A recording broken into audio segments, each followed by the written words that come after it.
여러분들은 XM3에 대해서 어떻게 생각하시나요? 물론 저는 이제 한 반년 정도 끌고 다닙니다만 예전 그 경차에 비해서는 상당히 파워트레인이 월등하다고 봅니다. 물론 아주 고급차 2000cc 이상의 배기량에 비하면 좀 다소 부족한 면이 없지 않아 있긴 하지만 이게 차라는 게 그렇습니다.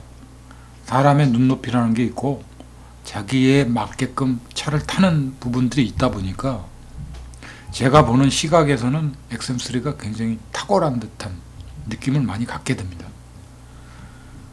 물론 예전 경차에 비해서는 이제 연비적인 측면이나 기름값에 대한 폭은 조금 다소 늘어났죠.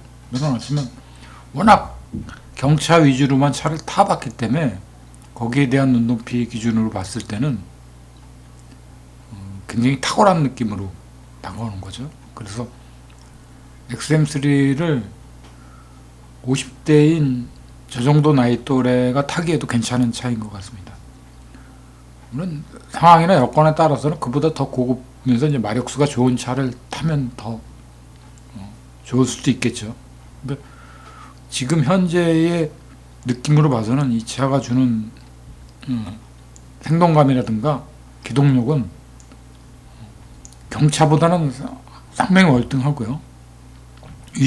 유지 모습비 측면도 그렇게 나쁘지 않습니다. 나쁘지 않기 때문에 추후에라도 이제 차를 세금적인 문제나 이런 거를 좀 어느 정도 감안하면서 차가 어느 정도 안정감도 있는 차를 생각을 하고 있다라면 이 정도 급의 차가 상당히 탁월하지 않겠느냐 하는 생각을 해보게 됩니다.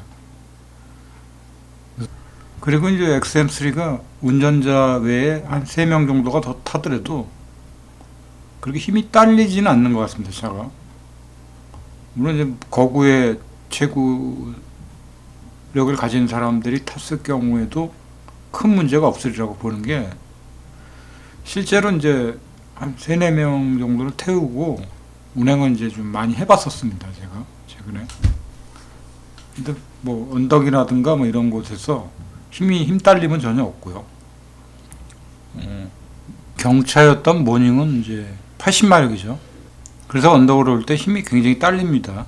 힘만 딸리는 게 아니라 언덕을 칠 때 한 40km 속도를 못 냅니다.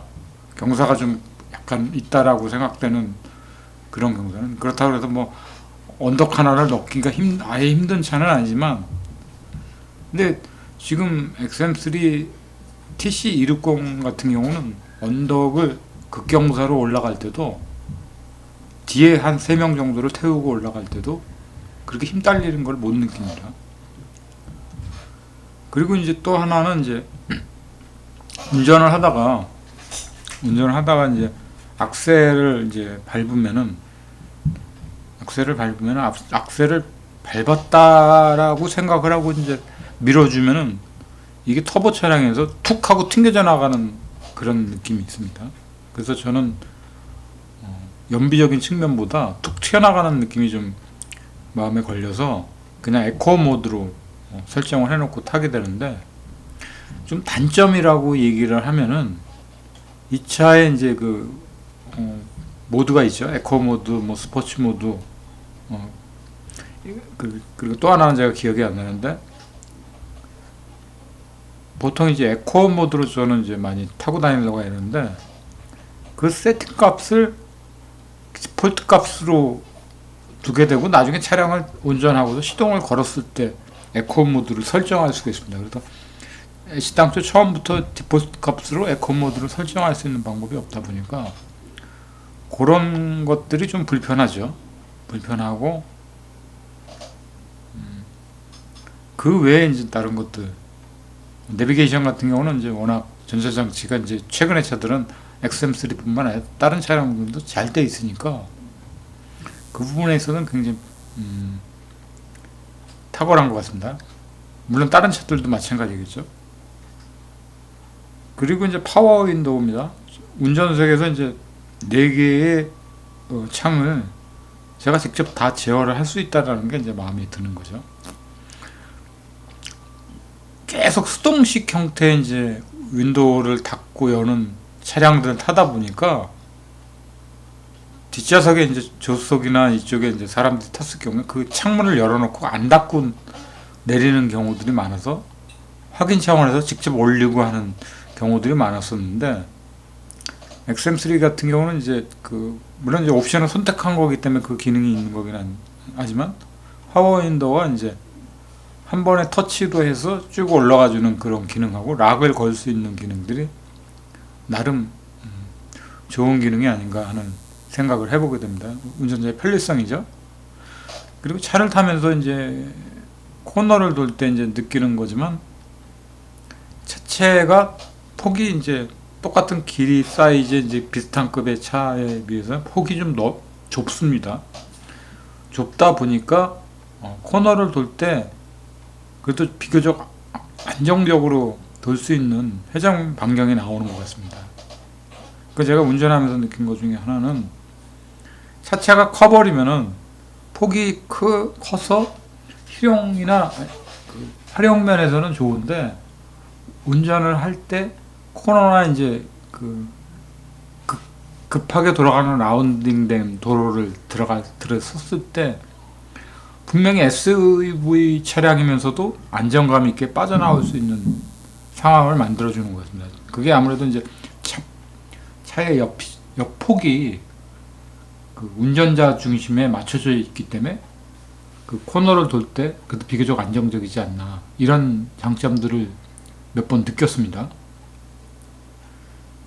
그리고 이제 굳이 단점이라면은 차가 힘이 분명히 좋습니다. 좋기 때문에 그냥 악셀레이터로 이제 발을 툭 밟아주면은 1단에서 제동이 처음에 시작을 하죠.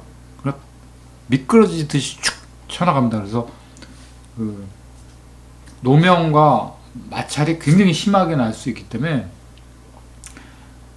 저는 일부러 이제 패들 시프트를 당겨서라도 3단으로 이제 출발하게끔 유도를 합니다. 그러면 이제 스페르를 어느 정도 주면서 스페르를 과격하게 돌리지 않으면서 차를 이제 스타트 해주는 거죠. 이런 부분이 굉장히 좋고요. 그리고 이제 브레이크 페달입니다. 브레이크 페달도 XM3는 어설프게 밟으면은 이게 차가 스르 튕겨나가는 차의 힘 때문에라도 이렇게 쭉 눌러주듯이 밟아줘야 됩니다. 브레이크도 이제 발에다가 탁, 운전이 숙달된 분들은 그걸 알아서 하시겠지만, 세게 밟는다라는 느낌보다는 쭉 밟아서 쭉 밀어준다는 식으로 이제 브레이크에 제동을 걸어주는 게 제일 좋은 것 같습니다. 물론 이제 상황에 따라서는 더블 브레이크를 써야 되겠죠. 더블 브레이크 같은 경우는 이제 위험할 경우에 이제 급작스럽게 밟아주는 거고, 일반적인 안정된 제동을 걸어줄 때는 브레이크 페달을 쭉 밀어준다 생각하고 밟아주는 게 이 차가 주는 하나의 장점인 겁니다. 쭉 밀어주면서, 주사기를 쭉 밀어주면서 나중에 발을 뺄 때 서서히 빼주는 것도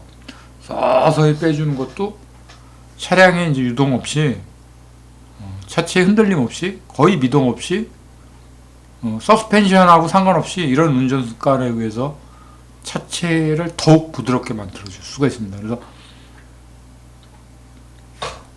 XM3는 뒷좌석이 토션빔이죠. 토션빔 구조긴 한데, 이건 이제 데코보드를 그냥 무작정 넘어가면은 이제 충격을 그대로 받고요. 그건 어느 차나 마찬가지입니다. 멀티링크 세션의 이제 그런 차량도 마찬가지인데, 더 중요한 건 이제 운전자가 어떤 식으로 운전을 하느냐 여부가 딸려 있습니다. 그래서 데코보드를 넘어갈 때는 넘기 전에 브레이크를 쭉 밀어두시 밟아주고, 브레이크에서 다시 발을 싹 빼주면은 그 언덕을 멀티링크 차량 못지않게 멋지게 넘어갈 수 있는 방법이 있습니다. 그런 식으로 운전을 해주면 되고요. 그 제동을 걸 때도 마찬가지입니다. 깊게 쭉 밟아주면서 서야 되는 시점에서 브레이크 페달에서 발을 서서히 빼주면은 그 차량의 유동이 전혀 없이 굉장히 스무스하게 차가 서주는 것을 느낄 수가 있습니다. 요거는 좀 말로 표현하기 힘들고 발로 다 이렇게 표현하는 걸 보여드려야 되는 거긴 한데, 요거 이제 운전을 많이 하시다 보면 아마 익숙해질 거라고 봅니다.